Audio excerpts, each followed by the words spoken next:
All right, folks. Well, it's been a stunning tournament so far, and at its conclusion, I think we are ready to go ahead and tally the results. Alrighty. So let's see. In last place is poor Ahab. Poor Ahab. Poor Ahab. Do we have any Uh, comments about this one? you came in here with a cool idea, but unfortunately, the poor execution in the scan mode chips really just posed you. It really was the falling. Right. I mean, the UW is great, but if the UNAC just can't use it, then then the UNAC just can't use it, and No, that certainly fed a couple of the rounds. indeed, poor little Ahab. Poor little Ahab. All He right. Next up, participated. we have Participation award. yeah, participation award. In fifth place, we actually have a tie between Erst and Arc. Say again. We have a Who tie was the between type? Erst and Arc. That's the Heaven Piercer and the Unarch. Oh wow. So Yeah, that was a tie, huh? with 2 wins each. Um, I mean, kind of unfortunate. I really liked the howitzer ACs. I was hoping they would do better, but the manual aim really killed them. We had a couple light, very fast builds who could flank on those, and I think ultimately that's what did the howitzer ACs in. Mm-hmm. And what about Um, the Unarch? I think UNARC's biggest problem was that it wouldn't shoot its weapons. Yeah, Um, yeah. looking Poor at the range on that. programming, it only fires the sniper rifles at like 150 range, and Hmm. it had it far beyond that, and it's programmed to fight beyond that. So that really hampered it. It could have done much better if it Agreed. had longer range weapon chips or was programmed to fight much closer and flank. That really would have helped it out quite a bit. Yeah, that could have It changed some did things. it did nicely stop the builds weak to Mathers, though. That was Oh, hysterical. yeah, certainly. All right. Next up in fourth place, we have a four-way tie between. Wait, is it four-way tie? Oh no, pardon me, three-way tie between the Mangler, Bellerose, and Silverstar. The The Mangler. Mangler. Okay. We got to talk about the Mang. Mangler. Our boy. Ah, oh my God, Mang. Uh, Mangler. This is a good concept. It's a fine starting point, but you got to clean up the shield chip for starters, and the second 3BR is not helping you at all. You didn't. I don't think it even came close to running out of ammo in any of its matches with the one 3BR. Uh, you really got to clean up the shield chip. Tell it to activate at a certain AP threshold and hold the chip out. Don't try and rotate it in and out because that'll just get it killed.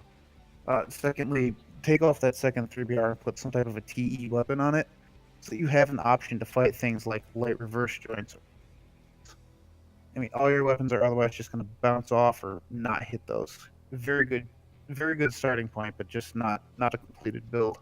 Yeah, I'd say something about the combat range too. Calendula is definitely a good mid-range weapon, and the high speeds complement it very nicely. In fact, I think they really carried the build. And the Yeah. 3BR definitely punished things that got close. But this thing did not. It was really not particularly aggressive, and if it wasn't fighting a close quarters build, the 3BRs were not really hitting a whole lot. No, that's true. That's true. All our commentary aside, if the build didn't charge into you, the 3BRs did what basically miss. Pretty much. Yeah. All right, let's move on to the belly. The Oh, the five. belly the five, our resident tryhard. No, I believe I said everything that I needed to say about this one early on. The evidence of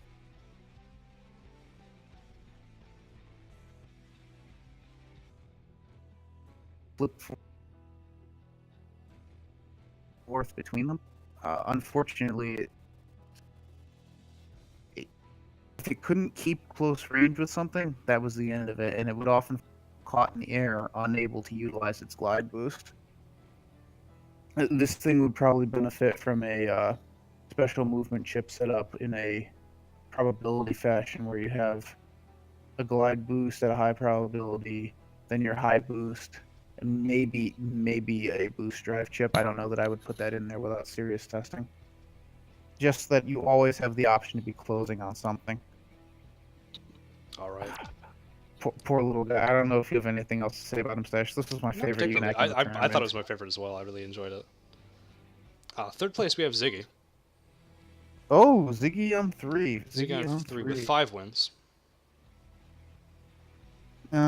Like you said, Ziggy probably would have done better if you had put like pods on it or something. Yeah. It just ran into things that Up above the 3 years. It's a really specialized conquest build. I think I would have also benefited from having a Fave in there instead of a plain old Arcade.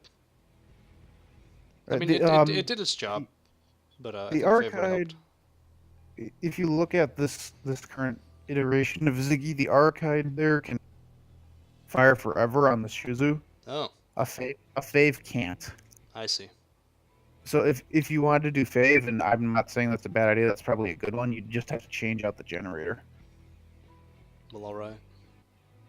But I mean, I was the only happy with its performance. I just think I the should have only swapped real at least issue one out with for a pod. Ziggy- Yeah, the only real issue with Ziggy was that there were a number of things in here that just blocked the 3BRs. Yeah. And it would have won if those 3BRs hadn't been blocked.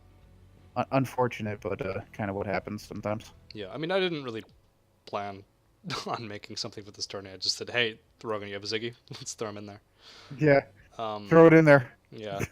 Let's see. Second, we have motherfucking Fanta. Holy shit! Did not expect this coming into it. Completely unexpected. Yeah, with 7 fucking kills, this monster. Damn, Fanta! Holy shit! No, this thing, with a lot of close range UNACs in the tournament, this thing shut them down completely. Yeah, for sure. Like, talk about fucking free battle anti-meta bullshit. Yeah, I mean, the howitzers bounced off it, assuming that the howitzer builds rushed in, which are what would normally stop. Yeah, which is tank precisely cold. what they do. It force-fed them a sniper cannon. The 2 sniper builds, we couldn't get past the KE shield. Well executed. I was truly astonished when I saw this. Completely surpassed all my expectations. I really liked this tank. Despite it being heavy, its weapon loadout was light enough that it didn't get run circles around by anything in particular. C was in the shoulder. I mean, it helped in a couple matches. Yeah, but it's iffy, but when it's there, it's significant help. Yeah, maybe switch from Gatling turrets to missile turrets. Yeah, I don't know about that, but a few things. Yeah, I think the turret's a nice addition, but it may be better served by something else. Yeah, really surprisingly good. Do change out the FCFs on this. Give the UNAC a little bit more range. You only really need 2, maybe 3 turrets, but more range on your sniper cannon and more range to activate. This would definitely help. I would probably change this to Audi FCFs, because that'll still give me a big wide walk box, and it'll give me 250 range to shoot my sniper cannon so that it just can't be backpedaled to death, which is basically the only match it lost, right? When Slowbro. Yeah, I think that was the case. It was just listing to the side and was unable to be hit by the sniper cannon. Yeah, I mean, Sash, if you got anything else to add, this one completely blew me away. No, same here, really. Well, yeah, I can't really give any improvements. It's a build that I just don't think I would ever consider while like doing team building or whatever, or doing like just creating a build or a UNAC or something. Like, you just don't expect to run into something like this. This is a really like defensively set up AC. It plays really passive, but it's I almost want to say it's kind of like those no, I can't compare it to the 4-answer tank at all, actually. No, you really can't. You really can't. There's not really a whole lot like it. It's like the shield really complements it. CWIS as well as really high CE defense. Like, this thing just doesn't go down. And on top of being really hard to kill, it has like the solution to close range idiotic UNACs rushing you face first. Yeah, I mean, how many UNACs did it kill by force feeding them sniper for a Uh, cannon round. That was awesome. yeah, a bunch, honestly. I also like that it didn't really spam the sniper cannon, which is probably a weakness if you made the change that I did, that I would suggest to it. You'd shoot the sniper cannon more at longer ranges. Right. But the holding of the close range sniper cannon and playing passive not only allowed it to punish the charging in uh, close range UNACs, but it also let it land a game-winning blow on Belarus's sniper there when it went in and got stuck on a building. Here you Yeah. go, have a sniper cannon. Oh, now you're down to 6K. Good luck, have fun. Yeah, definitely. I mean, really, really impressive. I was frankly astonished. No, same here, dude. This is a A fucking lo- sick UNAC. yeah, very much so. Very much so. All right, and as we could probably expect, motherfucking Mega Slowbro is the winner of the Yeah, tournament in first place. the the freaking stupid ass wall of flesh. This thing is nuts. Uh, I mean, okay, two there's KE not shields, the 1600 TE defense.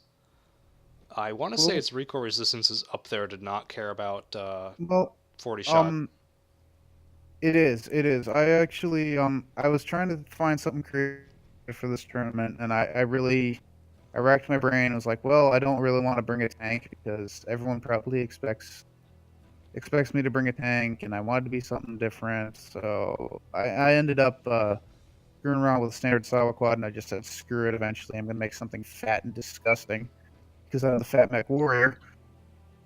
And I threw this together. Originally, I had high speeds on it, but I was like, a little dumb, a little bit too try I hard. I think wanted the something lack of fun. high speeds really helped it out Yeah. because it was able to like not just waste them. Like those pesties really contributed to damage against a lot of the The heavyweights. pesties astonished me. That was going over low periods of cover. The explosive damage Yeah, helped with a lot with shields.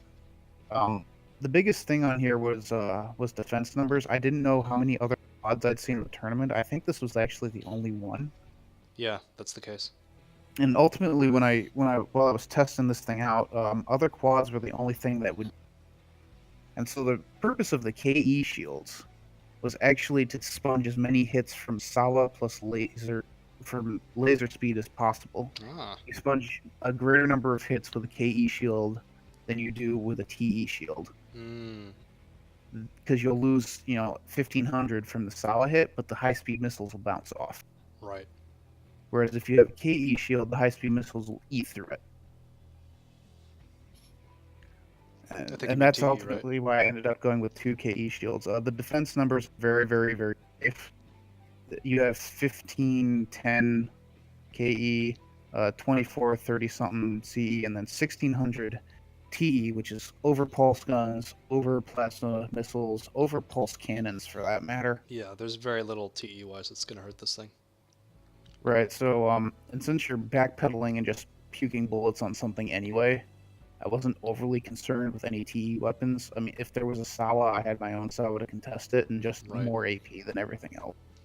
The recoil resistance is over 2,000, so I felt safe that if I ran into an autocannon heat cannon tank, that Right, the that's not gonna be able to do anything. It's right, gonna I be wouldn't. accuracy too. I won't take. I won't get staggered by the heat cannon, so the autocannon never deals effective damage, and I can just continue to back off and slowly blink it to death. Hmm. Well, Rogan, you put in the work for this one, and I think your project paid off. The wall of flesh prevails. Indeed, it does. Oh, Well, I had a folks, lot of fun actually doing yeah, this, this is a guys. lot of fun to run. I'm happy how Uh, this one went. I'm hesitant to say let's run another one some other time. I mean, Just because we've been at this for a while now, and it's taken me 4 months to actually like reserve a slot for this to happen.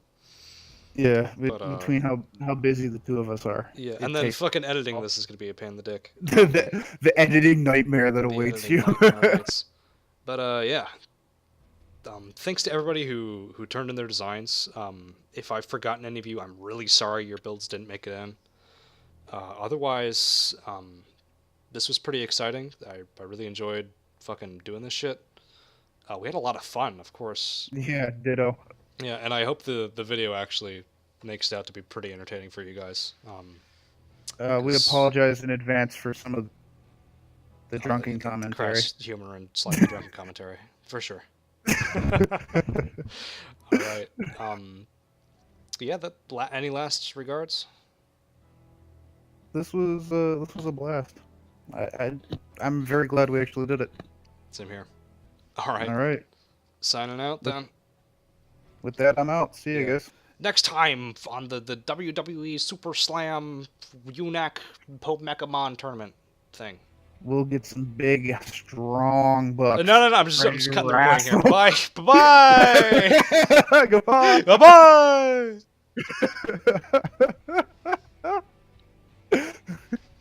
There it goes.